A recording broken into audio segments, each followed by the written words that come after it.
Bughat secara terminologi berarti zalim atau menindas, sedangkan secara terminologi ulama berbeda pendapat mengenainya.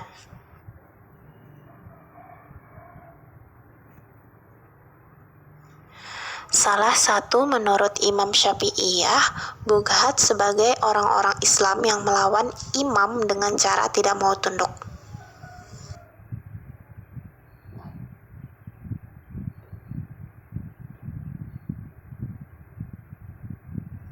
Selanjutnya, yaitu unsur-unsur jarimah pemberontakan.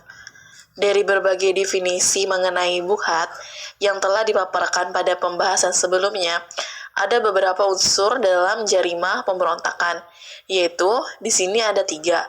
Yang pertama ada pembangkangan terhadap kepala negara, imam.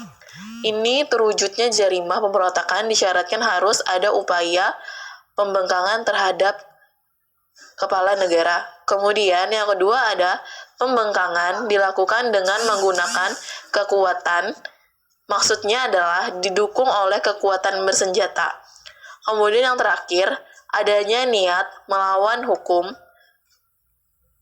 Maksudnya di sini, untuk terwujudnya tindak pidana pemberontakan disyaratkan adanya niat yang melawan hukum dari mereka yang membangkang.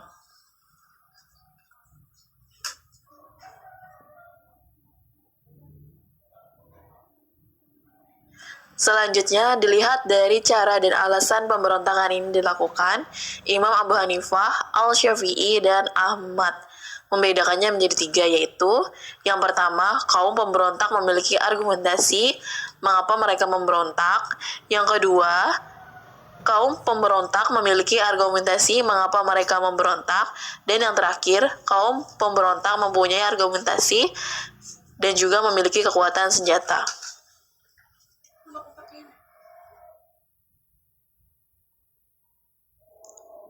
Baik, selanjutnya dasar hukum bughat. Dasar hukum bughat ini bisa kawan-kawan lihat pada surah An-Nisa ayat 59.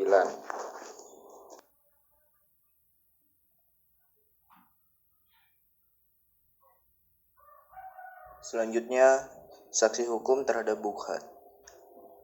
Dalam penentuan saksi hukum, bagi bughat dibagi menjadi 3 bentuk, yaitu yang pertama, bughat yang melakukan tindak pidana yang berkaitan langsung dengan pemberontakan. Yang kedua, bughat yang melakukan tindak pidana yang tidak berkaitan langsung dengan pemberontakan. Yang dimaksudkan dengan tindak pidana yang tidak berkaitan langsung dengan pemberontakan itu ialah berbagai tindakan kejahatan yang tidak ada korelasinya dengan pemberontakan, tapi dilakukan pada saat terjadinya pemberontakan atau peperangan. Mungkin seperti itu. Yang ketiga, bughat yang tidak memiliki kekuatan, yang dimana pasukan maupun kekuatan senjata dan tidak memiliki daerah pertahanan yang mereka gunakan untuk peperangan, maka pemerintah boleh menahan atau memenjarakan mereka sampai mereka kembali taat dan taubat. Sedangkan bughat yang memiliki kekuatan pasukan maupun kekuatan senjata dan memiliki suatu daerah pertahanan yang mereka gunakan untuk berperang, maka pemerintah boleh memerangi mereka balik.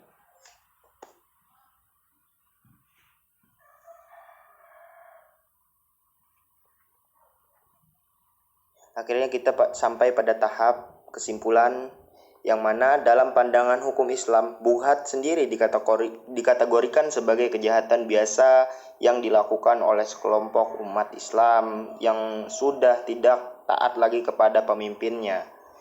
Dalam hal ini sudah jelas itu melanggar syariat Islam yang tentunya hukumnya disebutkan dalam surat An-Nisa ayat 59 dan surat Al-Hujurat ayat 9-10, dan dalam hadis yang diriwayatkan oleh hadis Muslim, karena memang dipandang sebagai suatu kejahatan yang serius. Bahkan pada para ulama mazhab pun memberikan pandangan mengenai kejahatan pemberontakan ini. Walaupun para ulama mazhab memberikan pandangan yang berbeda-beda mengenai bughat ini, namun pada intinya tetap sama, yaitu melarang kejahatan atau pemberontakan yang dimaksud untuk menggulingkan pemerintah. Dalam hal ini jelas bahwa Islam melarang pemberontakan yang dilakukan terhadap pemerintahan yang